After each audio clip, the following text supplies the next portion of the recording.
دنیا کے اے مسافر منزل الحمد لله الذي هدانا لهذا وما كنا لنهتدي لولا أن هدانا الله.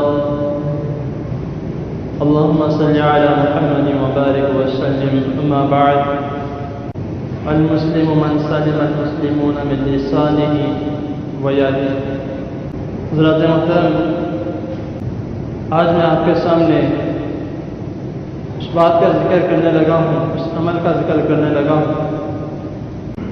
جو عمل، جو کام ہم اکثریت سے کرتے ہیں اور ہم بہت خوش ہوتے ہیں یہ کام کر کے، یہ عمل کر کے. اور وہ کون سا ایسا عمل ہے جو ہم اکثریت سے کرتے ہیں اور کر کے ہم خوش ہوتے ہیں؟ وہ عمل ہے اپنے دوسرے مسلمان بھائی کو تکلیف دینا، پریشانی دینا، اس کو تنگ کرنا، اس کی دل آزاری کرنا. یہ کام کر کے ہم بہت خوش ہوتے ہیں. وہ تکلیف چاہے زبان سے دی جائے، چاہے ہاتھ سے دی جائے، تکلیف ہوتی ہے. اور ہمارا کیا طرز عمل ہے کہ ہم زبان سے تکلیف کس طرح دیتے ہیں؟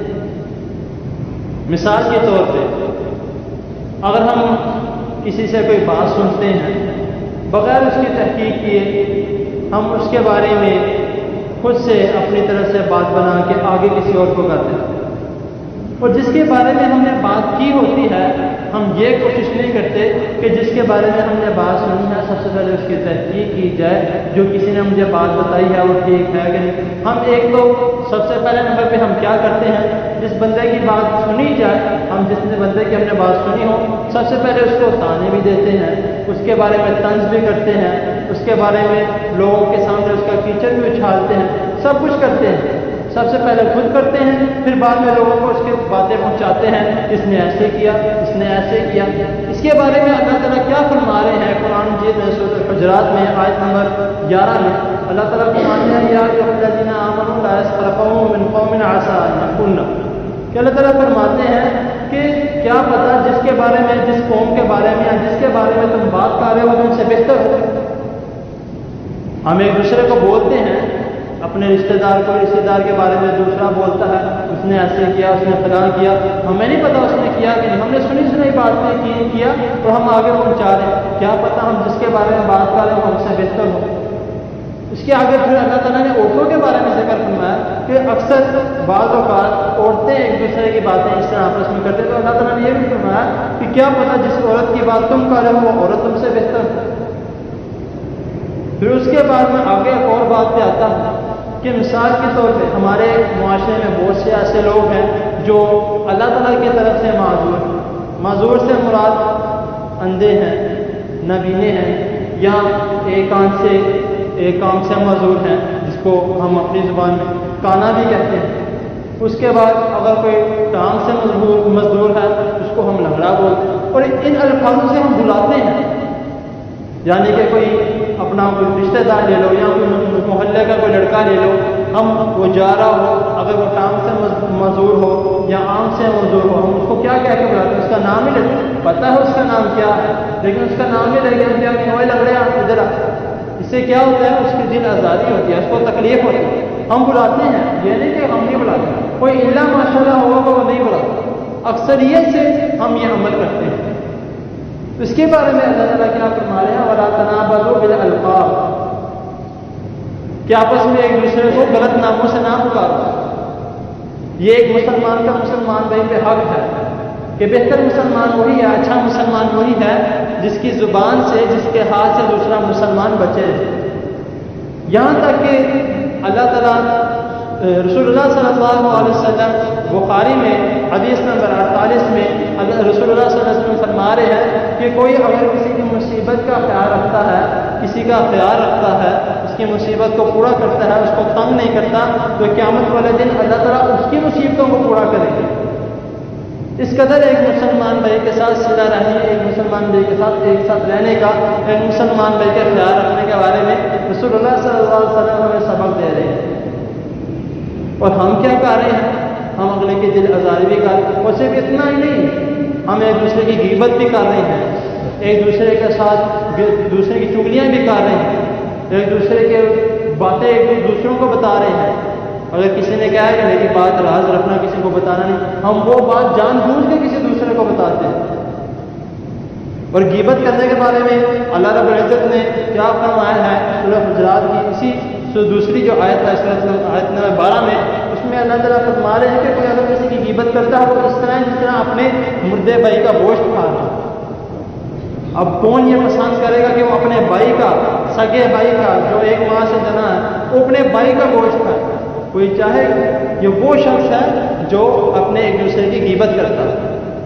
اس نے غیبت اپنے بھائی کی نہیں کی، کسی اور کی ہے، لیکن گوشت اپنے بھائی کا. اللہ تعالیٰ اس صورت میں فرما رہے ہیں کہ وہ اپنے بھائی کا گوشت. یہ صاف ستھرا ہمارے سامنے سب کچھ اللہ تعالیٰ نے ہمیں سمجھایا، سب کچھ رسول اللہ صلی اللہ علیہ وسلم نے ہمیں رہنمائی دی ہے. ہم تب بھی ماننے کو تیار نہیں ہیں، تب بھی ہم سمجھنے کو تیار نہیں ہیں. یہاں تک کہ رسول اللہ صلی اللہ علیہ وسلم اتنا فرما رہے ہیں کہ اپنے مسلمان بھائی کے لیے، صحیح مسلم کی حدیث ہے، حدیث نمبر 1413 میں رسول اللہ صلی اللہ علیہ وسلم فرما رہے ہیں کہ اگر تمہارے مسلمان بھائی نے کسی چیز کا سودا کیا ہے، کسی تجارت والے سے کسی چیز کا سودا کیا ہے، تو دوسرے مسلمان بھائی کو یہ گوارا نہیں ہے کہ وہ اسی سودے جو اس نے سودا کیا اسی کا سودا اس کے ساتھ کرے. اور دوسرے الفاظ کیا ہے کہ اگر کسی نے کسی لڑکی کے لیے، کسی مسلمان بھائی نے کسی لڑکی کے لیے رشتہ بھیجا ہے تو اس کو یہ گوارا نہیں ہے کہ وہ بھی اسی عورت کے لیے دوبارہ رشتہ بھیجے.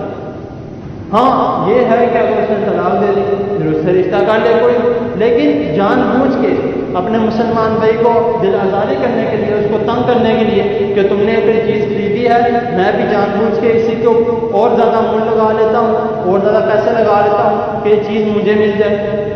یا اگر مثال کے طور پہ کسی عورت سے نکاح کرنے گئے تو میں پیسے والا ہوں، میں اس کے پاس جاتا ہوں، ہو سکتا ہے میرے سے شادی ہو. یہ طریقہ غلط. ایک مسلمان بھائی کا دوسرے مسلمان بھائی کے ساتھ، یہ رسول اللہ صلی اللہ علیہ وسلم نے طریقہ بتایا ہے کہ مسلمان اچھا وہ ہے، مسلمان بہتر وہ ہے جس کی زبان سے اور جس کے ہاتھ سے دوسرا مسلمان بچ جائے. ہمارا کام کیا ہے؟ خدا نہ خواستہ روڈ پہ چلتے چلتے کوئی گاڑی لگ جائے اور کسی آپس میں ٹکر ہو جائے تو ہم گاڑیوں سے نکلتے ہیں، گالی گلوچ، ایک دوسرے کو لوگ اکٹھے ہو رہے ہیں. وجہ کیا ہے؟ صرف اور صرف گاڑی کی ہلکی سی ٹکر ہوئی. اس نے مار نہیں دی، اس نے گاڑی کا برا حال نہیں کر دیا، یا اس نے تمہارے کسی بھائی کو یا تمہارے کسی گھر والوں کو پتہ نہیں کر دیا. صرف کیا ہوا؟ چھوٹی سی ٹکر ہوئی اور ہم باہر نکل کے اس کے گرے باندھ پکڑ رہے ہیں، اس کے کپڑے پھاڑ رہے ہیں، لوگوں کو بلا رہے ہیں. طریقہ غلط ہے. ہم مسلمان ہیں، مسلمان ہونے کا حق ادا کرو. ہم مسلمان ہیں، مسلمان ہونے کا جو رسول اللہ صلی اللہ علیہ وسلم نے طریقہ بتایا وہ طریقے کا حق ادا کرو. تو یہ طریقے کا جو ہمیں بتایا گیا ہے تو کوشش کرنی چاہیے کہ ہم اسی کے مطابق چلیں. مسلمان ہیں تو مسلمان بھائی کے ساتھ مل جل کر رہیں. مسلمان ہیں دوسرے مسلمان بھائی کا خیال رکھیں، اس کی مصیبتوں کا، اس کے جو اس کو چاہیے اس کا خیال رکھیں. نہ کہ اس کو الٹا اس کو دل آزاری کرے، نہ اس کو الٹا تکلیف دے، نہ اس کو الٹا مشکلات میں ڈالے. تو چند باتیں ہیں، اور بھی بہت سی ایسی باتیں ہیں جس کے بارے میں ہمیں سبق کی ضرورت ہے. ہم سنتے بھی رہتے ہیں لیکن تب بھی ہم سبق نہیں حاصل کرتے. اور کیا وجہ ہے؟ وہ یہی وجہ ہے ہم غور سے سنتے نہیں. وہ یہی وجہ ہے ہم ایک کان سے سنتے ہیں دوسرے کان سے نکال دیتے ہیں.